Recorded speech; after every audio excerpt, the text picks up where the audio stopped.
Okay, we're going to continue 4.4, and some of this is going to be brief because I want to make sure I cover the whole book before the course is done. So we're going to look at question 11. Okay, question 11. So there it is. Now for this, I always want you to have Desmos open because it's a useful tool. And I've also got my useful tool, which is, let's see if I've got it here, an instantaneous rate of change tool. So we'll go down to it, and you can just plug in your, let's see if I can find it quickly. I probably can't. There we go. And you can plug in any equation at the top here, and this will calculate the instantaneous rate of change, and your H can be set there. Now this assumes you've already done the other channels, okay? And it's defaulted for just a parabola, but you can change this to anything. Okay, so let's look at our question.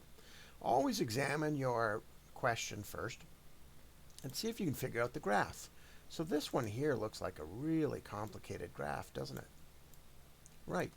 Let's strip it away a bit though. Okay, let's strip it away. This is just a multiplier, right? In front, it's just a number. Get rid of it. Let's forget about the minus 8 for a second and just get rid of it. If this was to expand, this bracket to expand, how do we figure out what would expand would be the highest term? That's it. It's going to be t squared. You can confirm this by doing t minus 8 times t minus 8. You're going to get t squared minus 16t plus 64. Okay? So it expands, that particular one expands to a quadratic. So that means we got t squared times t squared, which means we're really dealing with a t to the power of 4, which is a quartic, shaped like that. Now let's look at some more information of it. If we look carefully at it, let's forget again, this 1 over 200 really has very little to do with it except that it's going to be compressing it. Let's look at it then and see if we can factor this. Well, sure enough, that's a squared, and that's a squared. So that's going to go through 0. That's because to equal 0, either one of these has to be 0. Well, when this is 0, it multiplies this and makes 0. So that means when t is 0, we have an intercept point. And it's also squared, which means it bounces back, which means it comes down, bounces at 0, and comes up. This here is the other intercept point. When t is 8, this bracket is 0. So we have another intercept point here, right there at 8, 0. And it's squared, which means it's going to come up and bounce and then go off.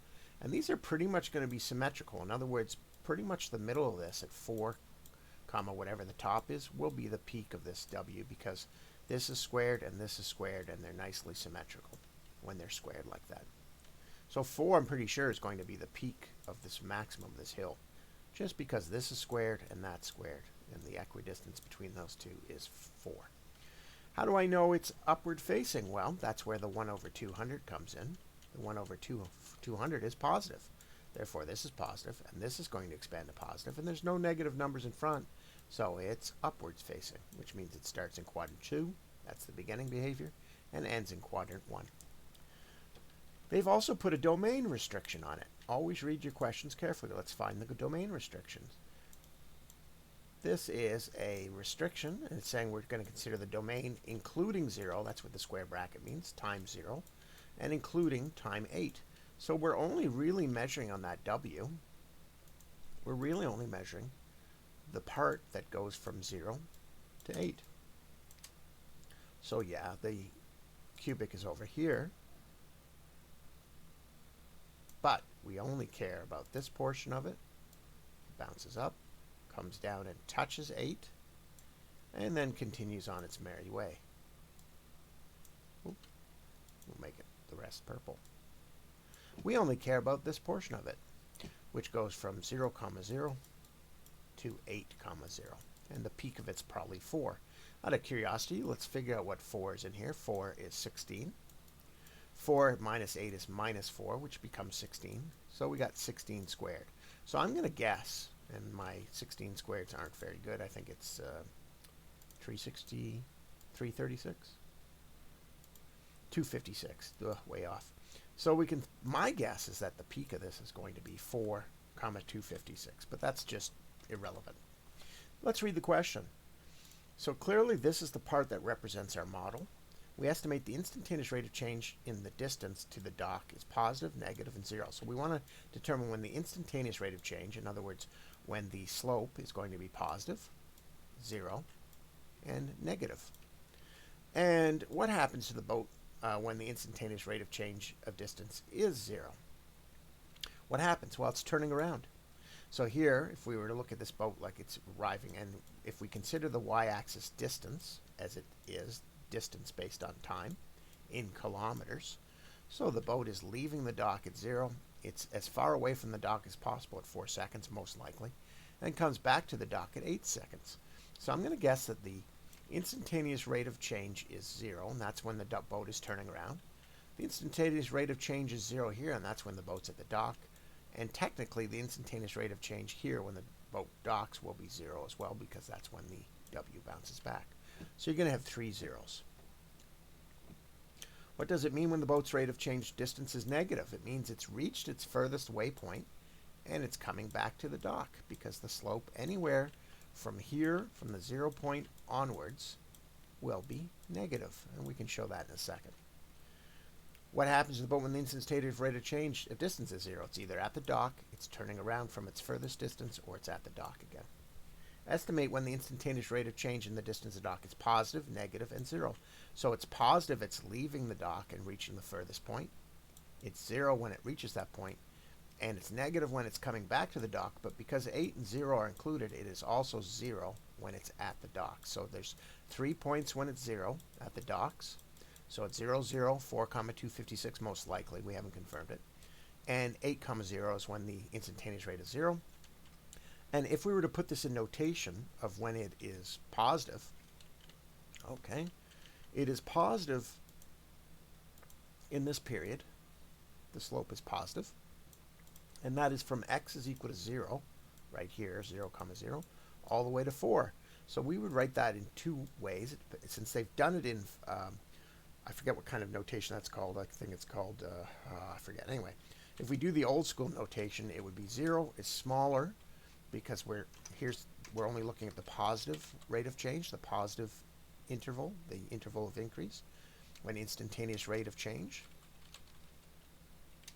is positive, will be from 0, smaller than x, smaller than 4. We don't include the 0 and the 4 because that's when the instantaneous rate of change is 0. When is it instantaneous rate of change negative? That's when its slope is downwards, and that's when it's returning from the dock, and that's 4 smaller than x, smaller than 8. 8 is the maximum it will be. And when is it 0? When is instantaneous rate of change, so it's called IROC, 0, at x is equal to 0, or sorry, t, because we're dealing with t. T is equal to 4, and t is equal to 8. And we'll confirm all this. And we've got to change this x. It's not x. We're dealing with time, and we're dealing with time.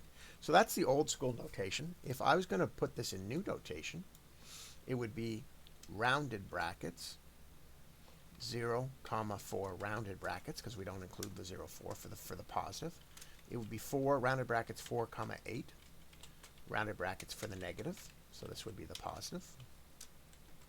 And then for the zeros, we can't do a bracket like this. I think you would possibly do, I don't think you can do brackets. You can just do what we did. T is equal to 0, 4, 8.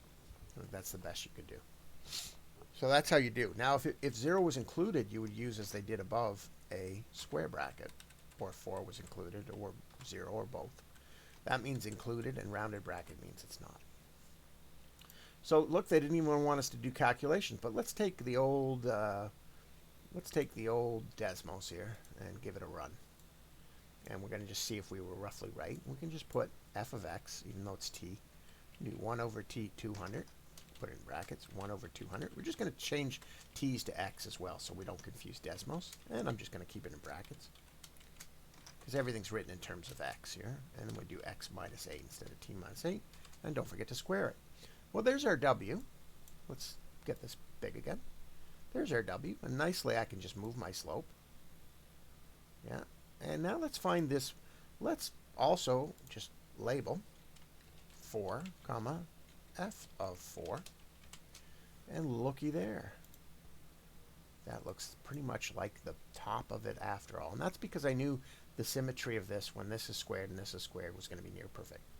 Notice our slope is flat at 0. Right? So we can do, let's see, when we do when is a 0? Right there. And then let's look at the slope. The slope is going to be right here, by the way. Slope's positive, positive, very steep there at the toughest part of the hill. Then it starts to flatten out. You can see the thing flattening out. And then at 4, we should again see, when a is 4, we should again see a flat. And sure enough, even though it's estimating, that's because my h isn't that small. My h is down in this case here.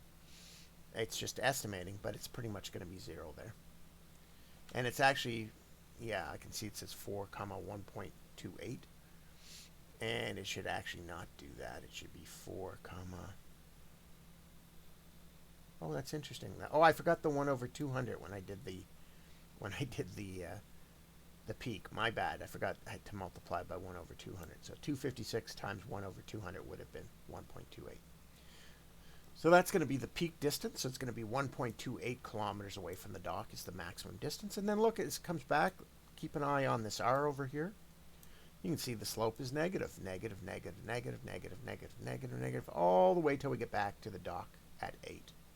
And you also have to keep in mind that they have, and so we can put in an a is equal to 8 here. There it is. And the slope is 0. Now, also keep in mind that they have put a domain limitation on this. So it would be 0 smaller equal to x smaller equal to 8 to actually see the part of the graph we're talking about. And that's the only part of the graph that we're talking about. And the interval of where the slope is positive is between these parts. 0 smaller than x smaller than 4. Like that. And I can even do it in blue if you want. Like that. And you can even do it like this. Yeah, it won't matter. Like that. That will be the interval of when the slope is positive. This will be the interval when the slope is negative from that point on. And the 0 slopes will be at 0, 4, and 8. And it doesn't really matter. It's not going to show it to me like that. So there you go. We pretty much mastered it. They didn't ask us to do any exact calculations, just to sort of guesstimate what's going on. But you can see how much you can get from knowing your graphs. All right. Approximate the instantaneous rate of change for this. Oh, we've got a big quartic. And it's very at the zeros. So that's a good question. It's like, when are the zeros? Have we done synthetic division in this? I think we've done synthetic division. So we'd need to figure out the zeros. All right, let's go to number 12. I think number 11, because they didn't ask specifics, was pretty easy. Okay, and it was just really about recognizing, talking about your graphs, knowledge of your graphs. So we're talking about a cubic again. The problem with this cubic is we can't figure out where the zeros are. And what are the zeros? Well, that's when it hits the x-axis. So I'm going to probably just graph it. But my guess is, here's how you figure out when do we hit the x-axis? Well, when y is 0. So if I plug in a certain value for x and I get y is 0, that's I know we'll hit the x-axis. So I can kind of guesstimate. Well, I do know one point. When x is 0, we get 0, 0, 0, y is minus 9. So I know one point right down here that I should mark it right away. The easiest point there is. So I'm going to get rid of I don't want to mark up my graph. There we go. So I know there's a point right down here. When x is 0, y is minus 9. And you can always see the y-intercept in these things. It's always right over here. And I'll just get rid of that straight line there. There we go. Now, what about, can I guess when this is going to come up? Well, first of all, this is a positive leading coefficient, so I know I'm going to come in through here. I also know I go through the y-axis, so I at least cut through here once. It is possible to cut through here. Let's see. It would be impossible to cut through here and come back. Oh, no. It's possible. So I could do that. It could be 2 bounces. You could have x-intercept way here on the left 3 times. The maximum times I can have x-intercepts, however, is 4. And then my maximum turning points is 3, 1 less than the power. Okay. Let's have a look and see if we can figure out what happens when x is 1. Well, I get 1 minus 2, so that's minus 1. Minus 8, so that's minus 9. Plus 18, which is positive 9. Minus 9, so we discover one of our x-intercepts right away. X plus 1. Now, I do not know, well, actually it's x minus 1, because I used positive 1 for x. So I used a root, therefore the factor is the opposite. But before I move on to that, I could use long division, or I could use synthetic division to figure out what am I left with. Right? So if I was to use long division, let's practice long division here. And let's for a second just put this graph to the right. Okay, so I have room. And we're just going to lower this down. I have to multiply this by x cubed. I have to multiply by x cubed this thing here to get an x4. And when I multiply it, I get x cubed, but I get minus, sorry, I get x to the 4, but I get minus x cubed. So if I were to multiply it by it, I would get x to the 4, but I would get minus x cubed.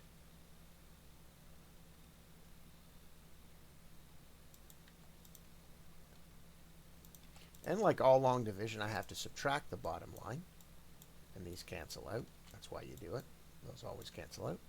But I get minus 2x cubed minus minus x cubed, which is minus 2x cubed plus x cubed, which means I'm left with a positive x cubed down below. So I get like that. Well, what do I have to multiply this x by to get x cubed? I have to multiply by positive x squared. So the next part of this is positive x squared.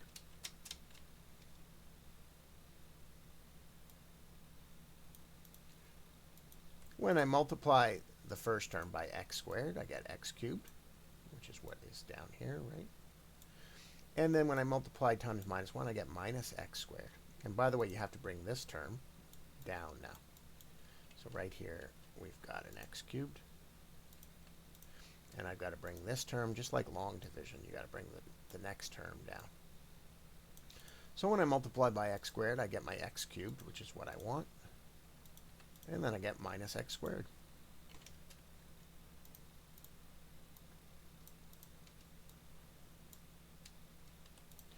And when I do long division, I have to subtract the bottom line from the top, and these will cancel out. But minus x squared minus x squared is minus 7x squared.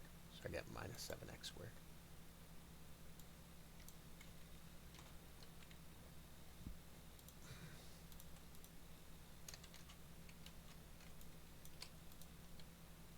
Then I have to bring the next one down, plus 18x.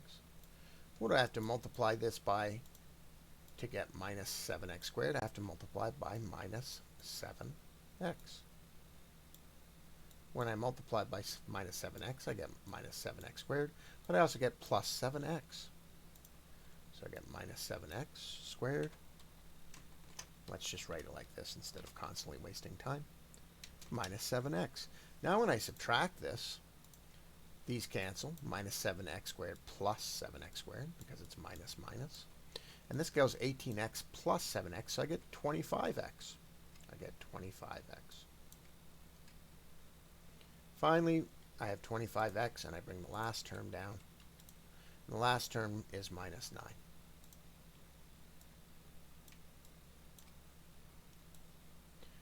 When I multiply, what do I have to multiply?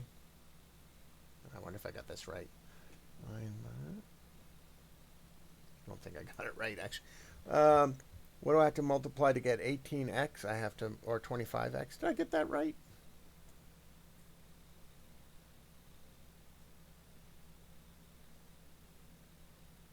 Oh, I get plus 7x. Yeah, not minus 7x. This 7 plus 7x. There we go. because minus 7x times minus 1 is plus 7x.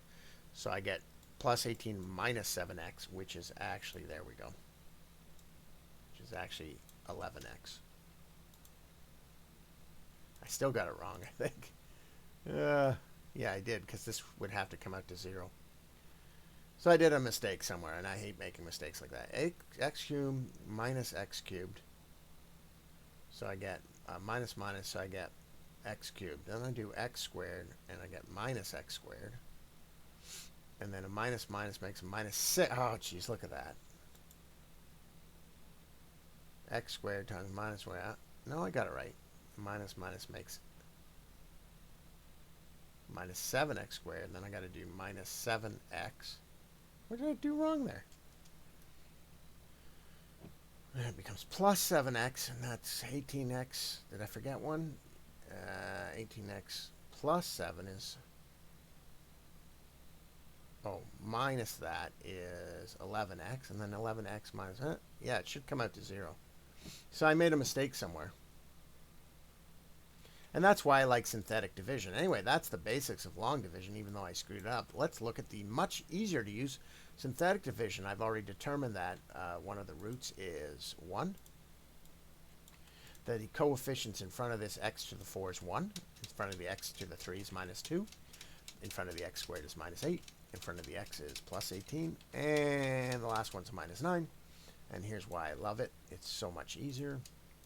So when I bring the 1 down, I just bring the 1 down. 1. Multiply it. 2. Add them, not subtract. 0. I did something wrong before. 0. 1. 0. So 0. When I add them, minus 8. When I multiply by 1, minus 8. When I add them, 10. When I multiply by 1, 10. Did something wrong again. Let's try that again. So is the 1, I guess maybe the 1 is incorrect. So 1 as x minus 2, so minus 1, minus 9, plus 9 minus 9. Should have worked. Oh, what an idiot. This is not 2, this is 1. 1 times 1 is 1. Add them, minus 1. Multiply by 1, minus 1. Add them, minus 9. Multiply by 1, minus 9. Add them, there we go, plus 9. Multiply them by 1, 9. Add them, 0. Which means I'm left with 1, minus 9, x, and plus 9. Which means it goes like this. X minus 1 is the first factor that we found. Sorry for being all over the map here. Then I've got x to the 4 minus x to the 3 minus 9x plus 9. Like this. Now all I have to do is figure out, I can just push this aside, and I can figure out if I have any other factors of this. Always try 1 again, just in case. 1 minus 1, 0. Minus 9 plus 9. So that means x minus 1 is 2 factors of it. So that means there's another one in there that's 1. So what are the numbers in front of these? Well, we just did it. It's 1, minus 1, minus 9, and 9. Always try your 1s twice because 1s are so easy to do. Doing synthetic division now. I draw it like this. Go back and review your synthetic division if you don't know what I'm doing. You bring this first 1 down. You multiply by 1 and you put it there. You add them, 0. Multiply them by 1.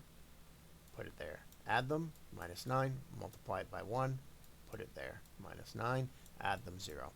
Notice there's a 0 here. So we're left with x squared minus 9. Because there's a plus a 0x in the middle. That's what that 0 means. So it'll be like that. X squared, but now it's x squared minus 9.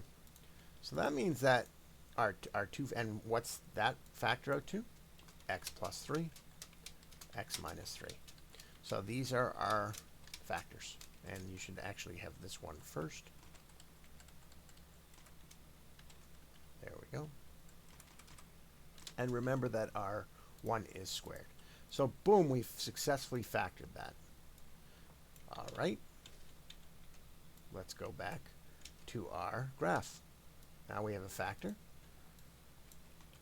if we're going to graph this, we have a beautiful graph now. And we can do it like this. And here's our graph. It's going to go through minus 1, comma 0, and that square makes a bounce back. So it's going to go through minus 1, comma 0.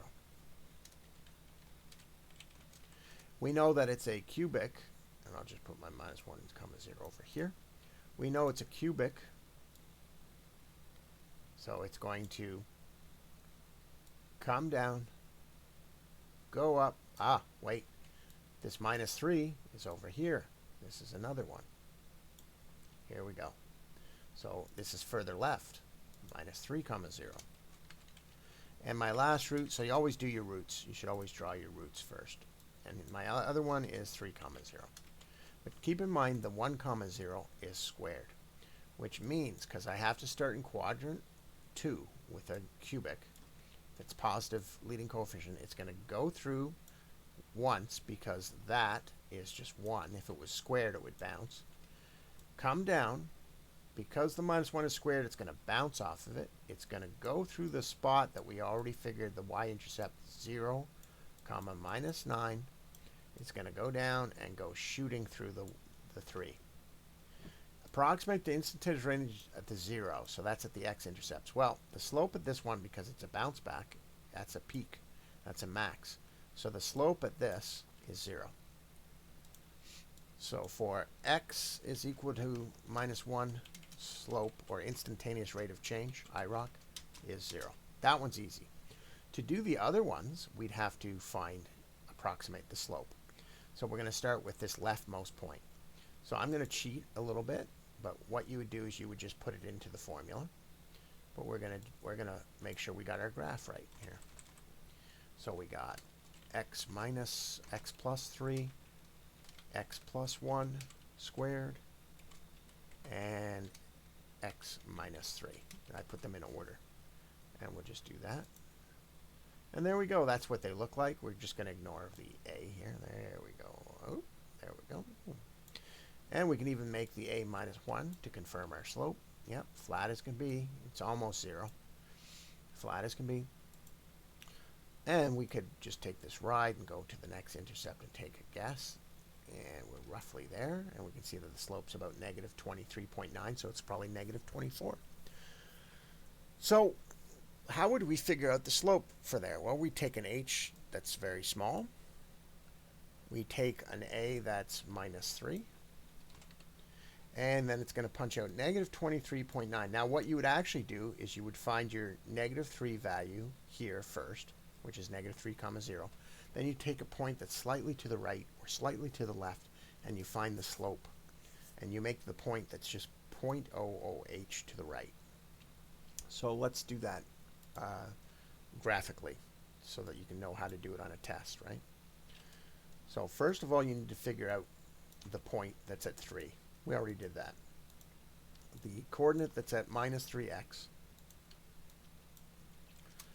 is that. Now we're going to take a point that's just to the right of that. So at minus 3x, the point that's just to the right of it is minus 2.99999. And we're going to take the point of 0.0001. So it's just to the right of the x. Oh, we don't know this one. So it's just to the right. Now, you would punch. This is essentially your y1, your x1. So looking at this, x1 is equal to minus 3. Your y1 is equal to 0. And let's see if I can just kind of cheat a bit. Yeah. Then we don't know the y2 of this one until we punch it in. But your x2 is equal to negative 2.990999, which is 0.0001 just to the right of your minus 3. It's essentially 3 minus 3 plus 0.0001. Okay. To figure out your y2, you have to take that negative 2.999 and put it into your calculator and slowly figure it out either from this or from this. And just do the slow calculations. put in negative 2.9999 in here and slowly figured out your y. I'm going to cheat a bit, and up here I'm just going to ask it to figure out f of negative 2.9999. F of negative 2.9999. And I get a y that's very small. So I get a y that's that. So that's my y2. Boom. That's my y2. It's a y that's just to the right of that. Then you do just the typical slope, delta y over delta x, except that we already know that delta x, because we're using this new h method, is 0.1, which is essentially the h in the formula. At the top, I would have to do my f of a plus h, which in this case is my f of negative 2.9999, which is a point just to the right, minus my f of 3. Well, I've determined that my f of 3, or my y value for 3, is 0. I've determined that my y2 value for this is negative 0.00239972. It's important not to round out for these, because you need all those decimals right there. So it's actually 001. When I subtract 0 from that, I can see it's just this divided by that, which is going to be, if I get rid of 3 zeros, 1, 2, 3, there. It's going to be 23.999, negative 23.99, which clearly tells me that's going to be my IROC slope at that point, which clearly tells me it's negative 23.9. That is pretty much negative 24.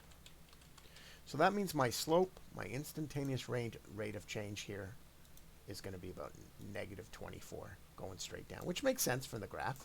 It's going to be negative. And even when I let the computer do it for me over here, I can see that that's quite true. So if I put in a of minus 3 here, it's pretty much telling me the slope is negative 24. And it's drawing that purple graph for me.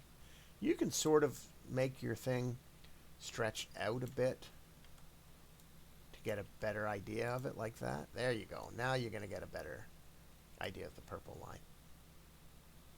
Notice that we're going through the point as predicted. Notice it's coming back up here as predicted. I could put this root factor in, or I could put the original in, and it'll still work. Now, how do we do that? What's the same thing? We've got to figure out our f of 3. Great. We've got our f of 3. And we should just find a point just to the right of that, which is f of 3.0001, and subtract it. And then we should divide that. Right? Put a bracket around it. We should essentially, because f of 3 is 0, it's just that. And we should divide it by our h that we took. It's the same method. And we get a rate of change there of 96. So now I'm saying that over here, the tangent's much steeper, and the IROC here, slope, is 96. So it's much steeper there coming back up, which makes sense when you look at this graph, because it's dipped so much lower on the right side here that it's going to come shooting back up. So let's just figure out if what happens at a is 3, and look at that, our rate of change is indeed 96. But if you're going to do it this long way, it's going to be f of a plus h minus f of a. But because we're using zeros, this f of a is always going to be zeros. So really you're just finding f of a plus h divided by h. All these skill sets, when you do more and more of it, you get faster and faster and understand what's going on. But if you just go slowly and follow the formula, you'll soon realize, oh, wait a minute, my f of a's in this case are always 0. So really I'm just finding f of a plus h divided by h, and that'll give you a rate of change. And yeah, it's tedious. You got to plug it in. You got to do all these calculators. But when you're just practicing, when you're doing a million of them, it's okay to let Desmos find your f of 3 for you, which we know is 0, and your f of 3.001, which we know is that. And then if we divide it by our h, make sure your h matches whatever you added to the 3 here. There, and it'll tell you. You know, you can just figure out, you can even figure out your f of 3 if you want, f3.01, and then divide it by your h in your calculator. Just make sure you don't make any mistakes. Your h must match whatever you added to the 3 here. Your h, and this will be exactly, see, I've got 4 zeros there, so I should have this if I have 4 zeros and divide it by 4 zeros here if I'm wanting to get. If I miss one of these zeros, look what happens to my rate of change. It goes too small. I get the wrong answer. If I add too many zeros down here, I get too big of a rate of change. So make sure you've got 4 zeros here and 4 zeros here, because this is always going to be 3 plus h, and this is always going to be h. All right, I kind of ramble on these, but I'm just not sure how much information. Okay, consider the function this. This is a parabola. Estimate the rate of change at x is equal to 1. Okay, we will in a second. Simplify this expression. Okay, we will. Examine the expression in part B and discuss what happens when h comes very close to 0, so there's probably some trick.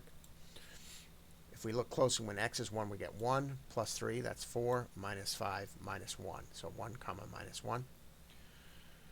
And then use your results for C to come up with an expression for an instantaneous rate of change at the point of x, and change the result from part A using this expression. Okay, well, I can already tell you from calculus that really, let's start with going to that one. I think 12 was pretty good. Long, but good.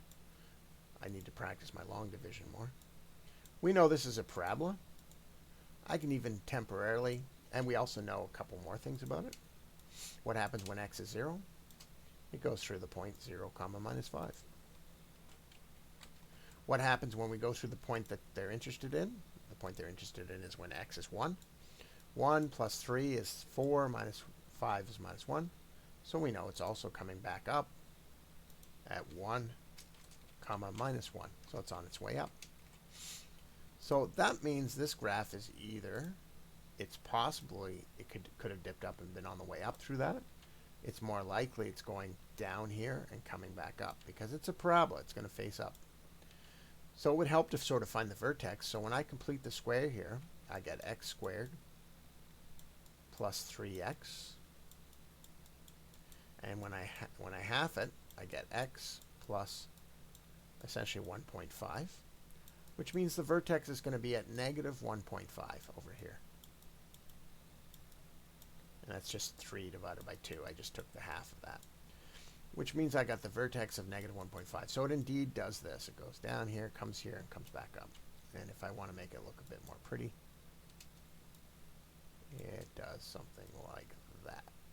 And actually, I got to make it even on both sides of the vertex. It does something like that. Whew. There we go. Good enough. Now, it's asking me for the rate of change here, which is just below the x-axis, and they want me to figure that out. They also want me to figure out a few expressions for that.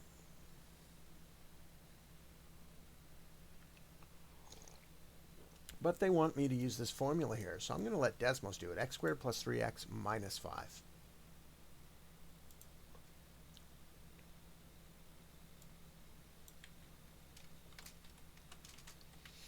Yeah, I could plug in my calculator and figure it all out. Let's first figure out f of 1. Sure enough, it's minus 1. Up here, we're going to make our a 1, because that's the point we're interested in. We're going to make our h very, very small. What's our rate of change? Pretty much 5, isn't it?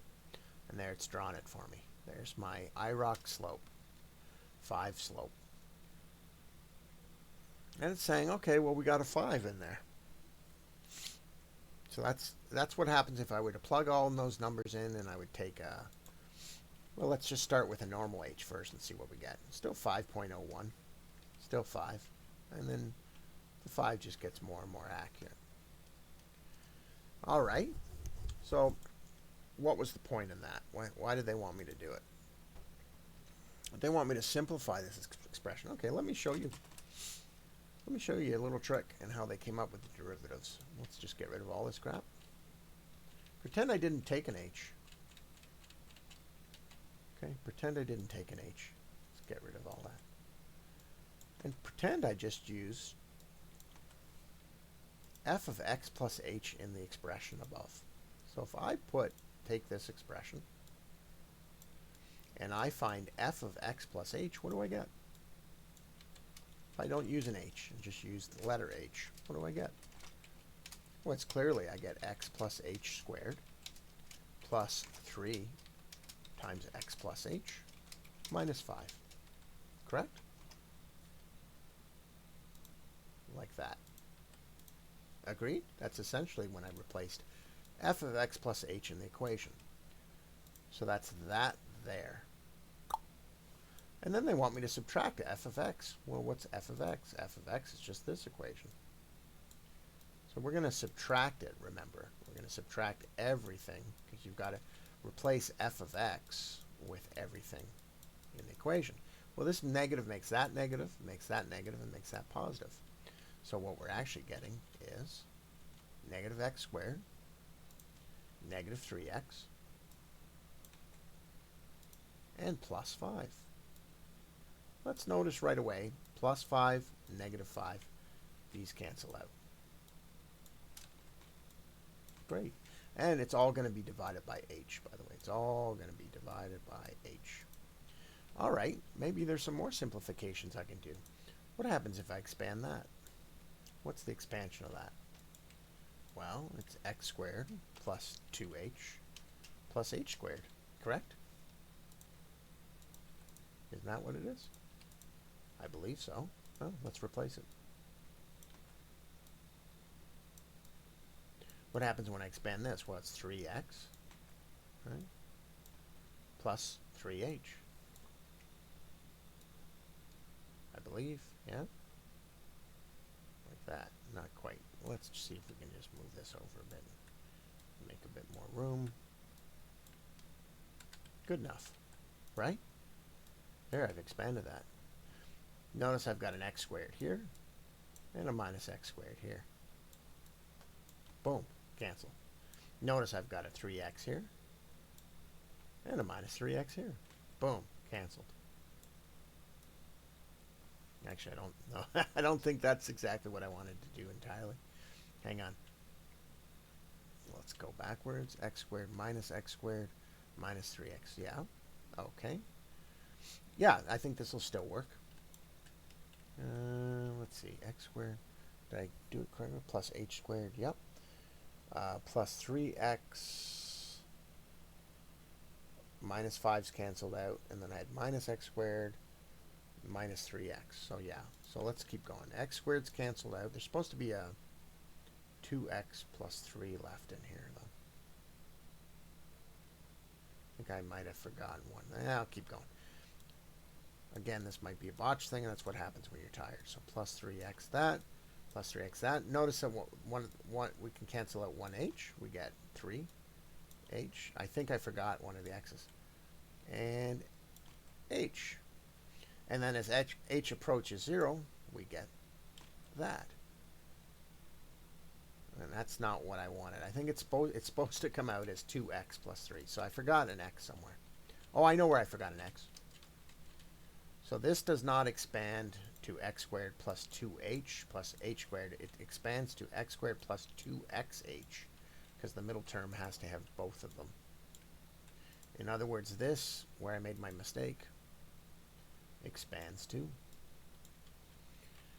x plus h squared expands to x squared plus 2xh plus h squared. That was my mistake. My bad. Makes a big difference. Okay. Then I had plus 3x plus h, and then I had minus 5. And then I had minus x squared minus 3x and plus 5. So the 5's cancel out. The x squareds cancel out. The minus 3x and the 3x cancel out. And I'm left with this. 2xh plus h squared plus 0. Well, now this h has something in common with each of the things above, so that cancels out. One of these disappears, and that cancels out. I'm left with 2x plus h. But remember, it says h approaches 0 as if h approaches 0. So now we can, before we couldn't replace h with 0 because it's divided by 0, but now we can. When that's 0, we get 2x plus 3. Suddenly we have this equation that says my instantaneous rate of change rate of change for this equation above will always be this equation, 2x plus 3. Let's see if that's true.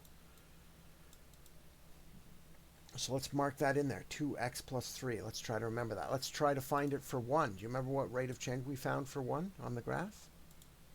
We found a rate of change of 5. Let's plug 1 into our new equation here. So if x is 1, I get 2 plus 3. My IROC is 5. Let's try a different one. Let's try minus 1. So we're going to use our graph over here. We're going to go over to minus 1. We're just going to make a minus 1. And there, it says my rate of change should come out as 1 when x is minus 1. So let's plug minus 1 for x in here. Okay.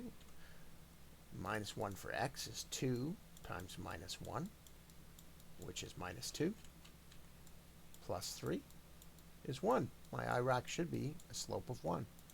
Sure enough, it is. Let's find another one. Let's find minus 4. It says let's try minus 5, because that's kind of the same as that one. Minus 5 says my rate of change should be negative 7 when x is minus 5. Okay, when x is minus 5 here, we get 2 times minus 5 plus 3, which is minus 10 plus 3, which is minus 7. We discover a beautiful formula to figure out the slope of any point on this graph using this formula. What's the connection here? Can you see the connection between my slope formula, my new IROC formula, and this? Let's look carefully. Well, the minus 5 disappeared, didn't it? The minus 5 disappeared. Yeah, so the number didn't seem to matter. It looks like the x value here disappeared. It was x to the 1, so I guess x to the 0. And it looks like this one, this 2, came down in front, and the x exponent reduced to 1. So it looks like we could have a formula. Let's say if we have 3x squared plus 5x minus 7, that if I was going to find the derivative formula, or the IROC formula for this, I'd bring the 2 down in front and multiply the 3 and lower it by 1. So I get 6x. I believe bring the 1 down in front and multiply the, plus 5x. So I get plus 5, and the x goes down to 0, becomes just 1. And the number disappears entirely. It looks like this formula would be the IROC formula for that graph. So this is very important for calculus. It's the key for calculus coming up. And they really kind of phrased it incorrectly. Explain how instantaneous rate of change could be used to locate the local maxima and local minima for any polynomial. Yeah, instantly, easily. Since the max and mins have a slope of 0, if we can find where the derivative formula is equal to 0, for instance, let's use this IROC formula. When this slope here on that previous graph is 0, that will be the vertex. So all we have to do is replace IROC with 0. We're looking for when the IROC is 0, is equal to 2x plus 3. Well, we can bring the negative 3 to the other side. And it looks like x is equal to minus 3 over 2 will be the x value of the vertex, and then you've just got to plug it into the original equation to figure the y value. Let's go back and look, see if that's true. Let's find the vertex. Look at that. There's the vertex there, minus 1.5.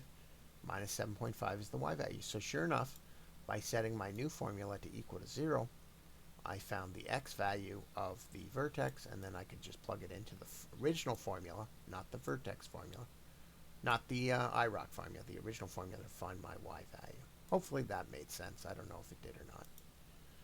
And then this I'm not going to bother with, but essentially the slope of an e to the power of x graph, the slope is always e.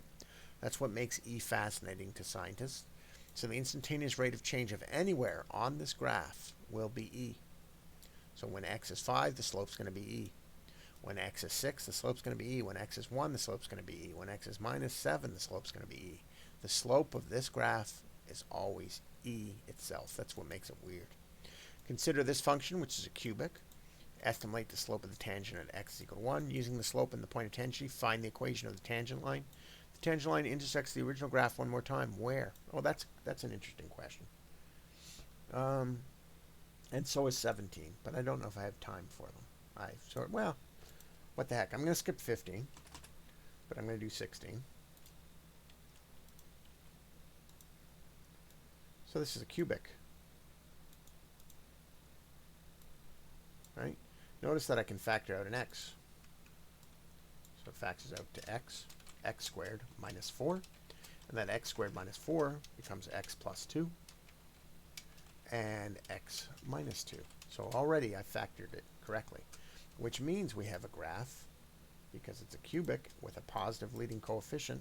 It must start in quadrant 3. It's going to go through minus 2, 0, and plus 2. So it's going to go up, go through there, bounce, and go up. And it's going to have a nice symmetry. So that would be called an odd function because it reflects nicely through the origin. So there's that. Estimate the slope of the tangent when x is 1. So that's right here at the bottom here. So it's going to go through there. And because it's got the symmetry, the slope is going to be 0. Find the equation of the tangent line. Okay, well, it's when x is 1, we get 1, 3, and minus 1. And so that's minus 3. So it's going to be at 1 comma 1 comma minus 3. And so the formula for the line for the slope of the tangent will be y is equal to minus 3. Because it's y is equal to mx minus 3, but because m is 0 here, this becomes 0, and that becomes the tangent formula. But notice that it also intercepts the line over here. So we just have to figure out where this line matches this one.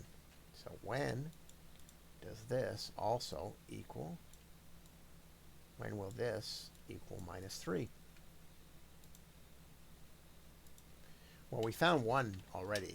It will be minus 3 at 1 comma minus 3. That's the right side.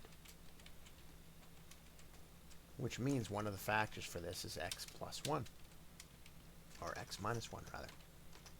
So how do we solve this? Well, let's get the 3 to the other side. So we're going to get x cubed minus 4x plus 3 is equal to 0. And sometimes these lines will cross through a cubic 3 times, because this one hit the bare minimum point. It's only going to cross through twice. So as I've already said, we just figured out that when x is 1, that's one of these factors. So we're going to just make this more proper here like that. There we go. Good. So that means I can look at the numbers in front of here. I got a 1 here. There's no x squared, so there's a 0. And there's minus 4 in front of the x and a 3. So using synthetic division, I can do this. 1, and then there's a missing x squared. And then there's minus 4, and there's 3. And I know it passes through a point already of 1 comma minus 3. So I know one of the factors is when the root of x is minus 1. Or sorry, when the root of x is 1. So looking at this, I go 1, multiply by 1, I get 1, add them, 1, multiply 1. Here, add them, minus 3, multiply by 1, minus 3, and these 0. So now, after I factor out x plus 1, so x plus 1, and guess what? It's going to have another x plus 1, because it bounced there. But anyway, I'm left with 1, 1, and minus 3. So I'm left with x squared plus x minus 3. Is there a way to solve that? What number multiplies out to minus 3 but adds up to plus 1? It is this. X plus 1, x plus 1. Was it minus 1 or 2x? 1 minus 3 is the last one. So it goes 1, 1, and minus 3. So what numbers multiply out to minus 3 but add up to 1? None. I might have done it wrong there. X squared minus 4x.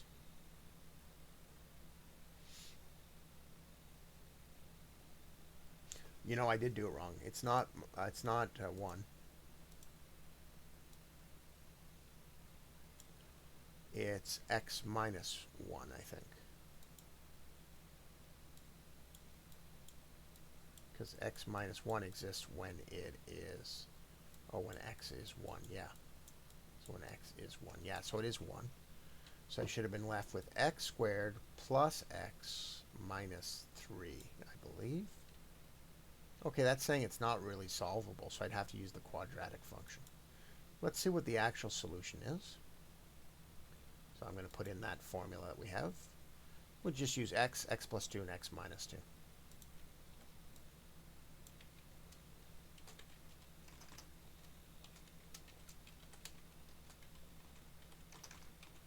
Okay. There we go. We're going to find the slope when a is 1. Oh, it wasn't. That was my mistake. There's not a symmetry here that I thought there was. X plus 2, and x minus 2. I thought there would be, though.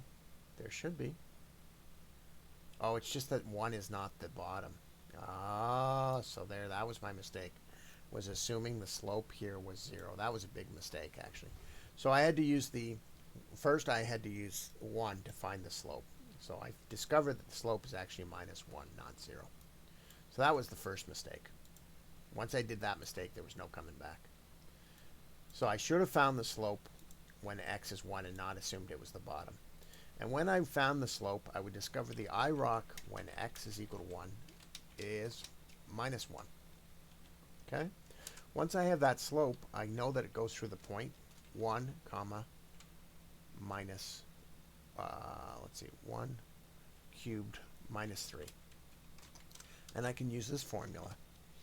Y is equal to mx plus b.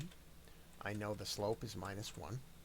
I know I'm using the point x1. And I know I'm using the y point minus 3. So I get this. So when I add that, I get b is minus 2. So I get this formula for the tangent line. Y is equal to minus x minus 2. When I draw that line in here, y is equal to minus x minus 2 minus x minus 2, I get that tangent line. Now I have to set that equal to the formula. I have to set that equal to the formula to see where else it crosses. So now I've got that formula, and I have to set it equals to this formula to figure it out. When I solve that, and I bring the x to the other side here, I get minus 3x plus 2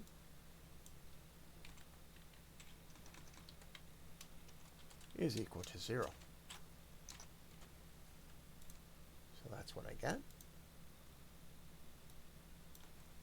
I can ask myself when how to solve that. I would have to do synthetic division and say, okay, when is this true? 1 when x is 1. Yes, we've already figured out that. Minus 3 plus 2. That's one of the points. We already figured it out. Now I can just try like minus 1. So minus 1 cubed is minus 1. Minus 1 times minus 1 is plus 4. And then plus 2. So that doesn't work. So I could try minus 2. Minus 2 cubed is minus 8. Minus 3 times minus 2 is plus 6. And plus 2. So I discover that when x is minus 2, this works. So the other point that this goes through is minus 2. And when that happens, I get a 0.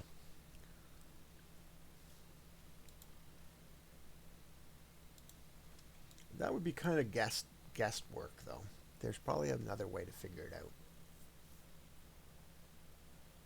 And sure enough, when I look at the graph, that's where it goes through, minus 2 comma 0. But I think, is there a way of factoring it other than synthetic division? I'm not sure. I don't think so. I think I just have to keep doing synthetic division because it's a cubic. Oh, I guess no. I guess I could also say, no, I'd have to know the y is 0 there. Yeah, I can't know where this line crosses the green line unless I make them match, and then I have to use synthetic division. So that was actually not as interesting as I thought. All right. And not as well done as I thought I could do it.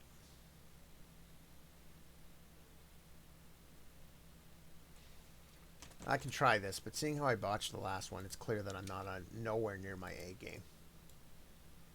Nowhere near my A game. Might not even be my A game in the best of times. So if you look at this, this is an upward facing cubic. So that means it's going to come down. Maybe go up. It can maximum. Oh, actually, so it's going to go down, up, and up. It must start here. It must end there because it's positive. Notice I can factor out an x. And I get x. I get x squared minus 3. X squared minus 3. Minus 3x, actually. Yeah, I can take out x squared. Sorry, x squared. And I get x minus 3. So that tells me a lot. That means there's a bounce back at x squared, and then it goes through the 0 point. There's no y. The y-intercept at 0, 0. So if I'm going to draw this, it's going to do this.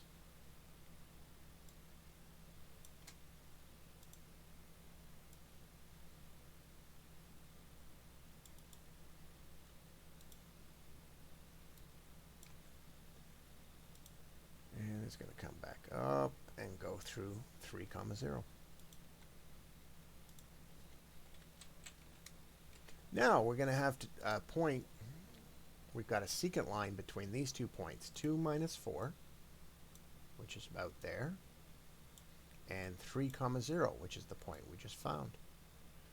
And we have to determine where the slope of the tangent line and the slope of the secant line that pass through that point are equal to that graph.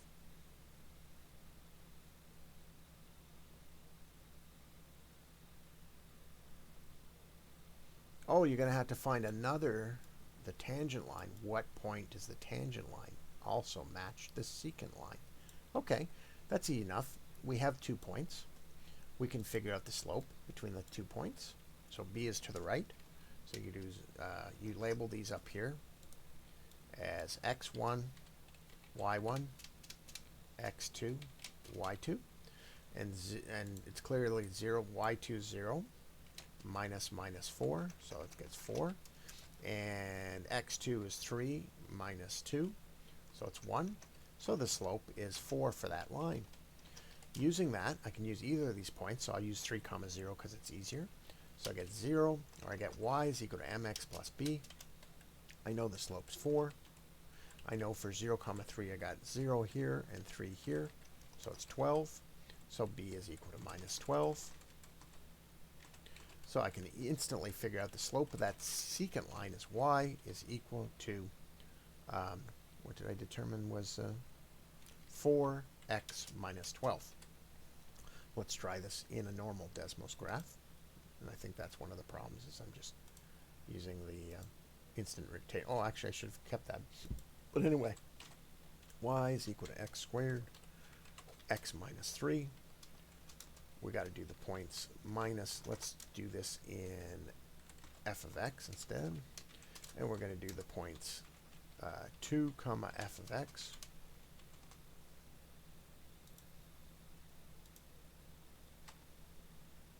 Oh, f of 2 rather. We're going to label it. And we're going to do 3, f of 3. And we're going to label it. And we're going to do our line, which we said was y is equal to 4x minus 12. Sure enough, there's my secant line. They want me to have something that's the tangent line that's going to have the same slope. Let's reread the question, make sure we got it right.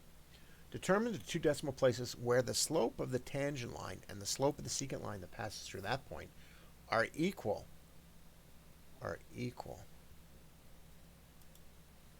Okay, so where will this match the slope? I believe, so when will I have this sloped line occur again? When will the slope Determine to 2 decimals where the slope of a tangent line and the slope of the secant line that pass through that, where the slopes are the same, are equal. So in other words, where will I find a slope of this on the graph? As an example, I could do y is equal to 4x, and you can see that as I shift it, there you go, there, something like that. So it's going to be somewhere around there. It's going to be 4x plus 1. And then I'm going to have to find the point where that touches the slope. So what do we know about that? Well, we know that the instantaneous rate of change at that point will be equal to 4. So the slope at that point will be equal to 4 at that point on the left. We also know it's going to be somewhere over there. We could find the derivative that we used from other things, but we can also just go back and now make the expanded version, which is x cubed minus, was it 3x squared? The same graph? Yeah, same graph.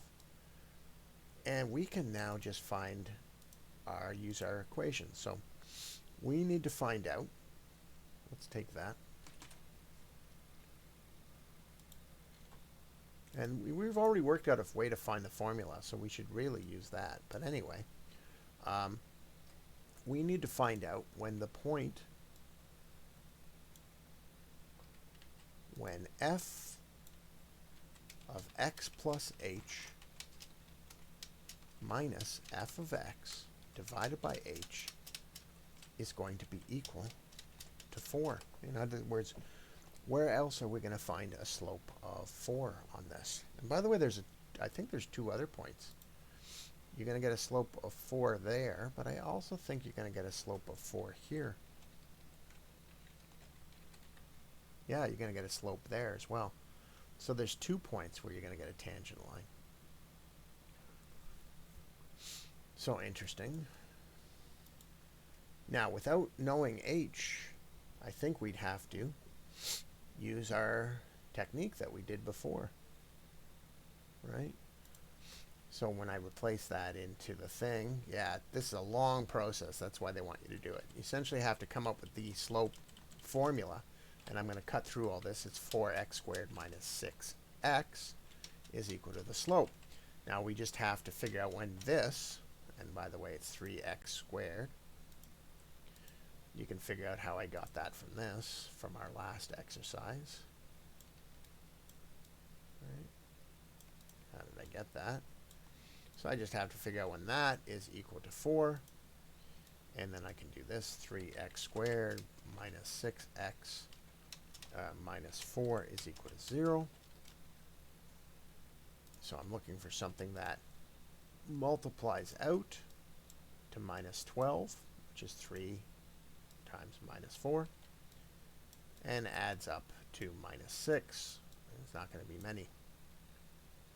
What are the factors of 12? And it might not, yeah, since they say 2 decimal places, now we're going to have to use a quadratic formula, because they already hinted at it when they said 2 decimal places.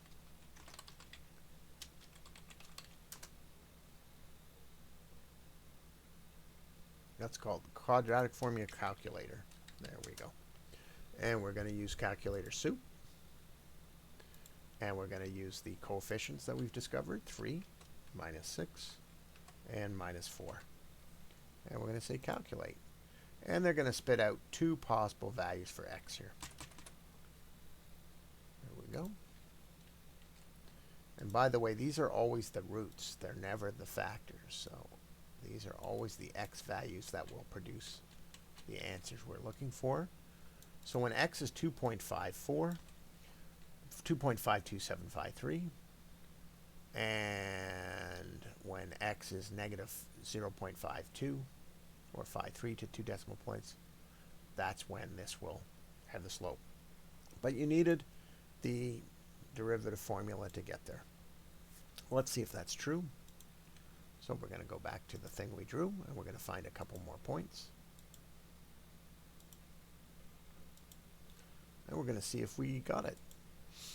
So we're going to find the point 2.53 comma f of 2.53. We're going to label it. And we're going to also label the point negative 0.52 0.53 comma f of negative 0.53. And apparently, those two things will have the same slope as this secant line that we did. And here, first of all, let's do the secant line. The secant line is going to be y is equal to 4x minus 12. So there's the secant line. If I'm going to do it for the 2.53, this is going to be it.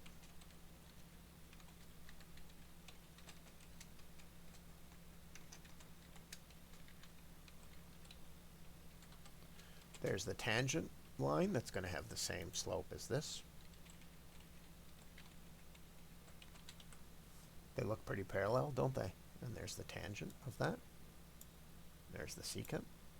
And then finally, the last one that I'm going to have is y is equal to, or y plus 0.992 is equal to 4x plus 0.53. And there's the other one. And those are all going to be, if I make them all in blue, those are all going to be parallel, those blue lines. Because they all have a slope of 4. There's their slope here, 4, 4, 4. And this one goes through that point, this one goes through that point. So those are the two tangent lines. And it's got 2 points because it's inaccurate. It's actually secant because I rounded up to 2 decimal places. And then the other one is a secant line.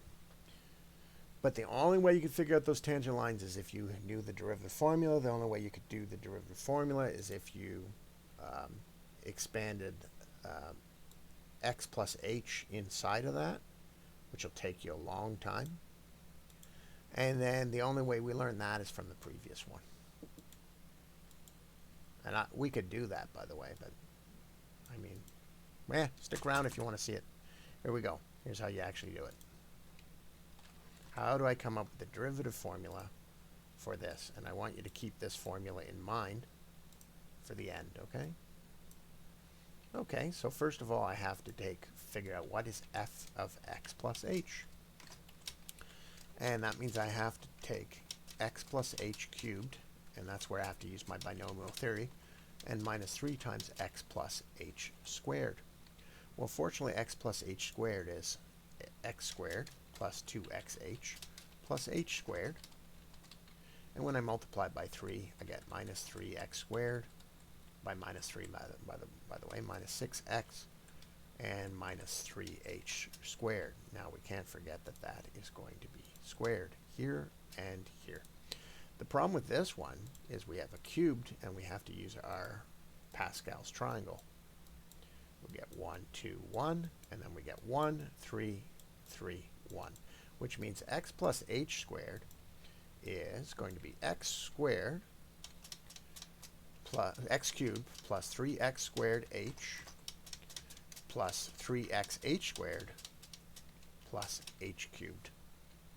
And that's where Pascal's triangle is very, very useful.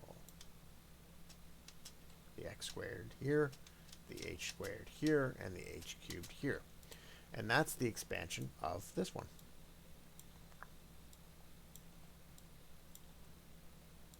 Just leave them all for now. And you got that. And that's the expansion of those two things with x plus h in them. Then don't forget the formula for the slope. Don't forget the formula for the slope for instantaneous rate of change is f of x plus h, which we just figured out, minus f of x, all divided by h. So that means we have to subtract f of x. Well, f of x, if I put it in brackets, is the same as this. If I apply that negative, we've got negative x cubed, and then positive x squared, because that negative affects them both. Now we can do some cancellations. Don't forget it's all divided by h, but we'll get to that in a second. Notice this x cubed cancels with this x cubed. Notice this plus 3x squared cancels with this minus 3x squared. Notice I've got nothing but h's left. And everything's got an h in here. So this h, if I get rid of, that's an x squared h, keep that in mind. So this one disappears. This one goes down to 1. This one goes down to 2, so we might as well borrow this one. Goes down to 2. This one disappears, and this one goes down to 1. And then notice this disappears. Now, as x approaches h, as h approaches 0, we're looking for when h approaches 0. So this is going to become 0 when h is 0. And this is going to become 0 when h becomes 0. And this is going to become 0 with h is going to become 0. And lo and behold, we are left with 3x squared minus 6x. What's the relationship to this? This is now the IROC formula, or derivative formula. And what's the relationship? Well, bring the 3 down and lower the exponent by 1. 3x squared. Bring the 2 down, multiply the minus 3, you get minus 6, and lower the exponent by 1. Negative 6x. And then that just becomes, when is that going to be equal to the slope of 4 we found earlier? And then we have to use quadratic to solve that because there's no pure factor. There you go. It's doable. It's a pain, but that's where calculus comes from. And calculus is obsessed with this very question for the whole course and vectors.